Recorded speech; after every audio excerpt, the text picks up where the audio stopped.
It's This Newbery Life. I'm Irene Glass. Each week on our show, of course, we pick a theme and bring you a variety of stories in that theme. This week's show, Life, Death, and Dolphins. Our show in one act delves into Madeleine L'Engle's 1981 Newbery Honor Book, A Ring of Endless Light. Vicki Austin, the 15-year-old narrator of the novel, has agreed to tell us her story.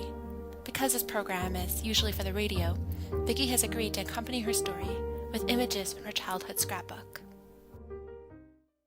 The first thing you need to know about me is that I'm a poet, and that my grandfather taught me to love words and writing. The second thing you need to know is that my grandfather was dying. He had leukemia, and my family was spending the summer on the island to be with him for as long as possible. That summer, it felt like death was everywhere. At the same time, there was so much sadness. That summer also brought me, unbelievably enough, 3 very different guys vying for my attention. Leo was naive but growing up. Zachary Gray was reckless and completely attractive. And Adam had eyes with a light behind them, a light that drew me to him. And then there was Edward and Jacob. No, wait, that's not right. So, Adam asked me to work with him on his project with Basil, a wild dolphin. When I met Basil in the ocean, I was mysteriously and wonderfully able to communicate with him. Adam said it was because I was a poet and had retained this childlike part of me, which kind of bothered me. But when I was with Basil and then Norberta and Njord, her baby, I felt real. I felt free.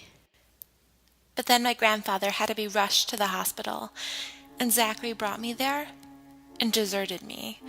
In the emergency room, there was a little girl, Benny, who was having a seizure, and she died in my arms.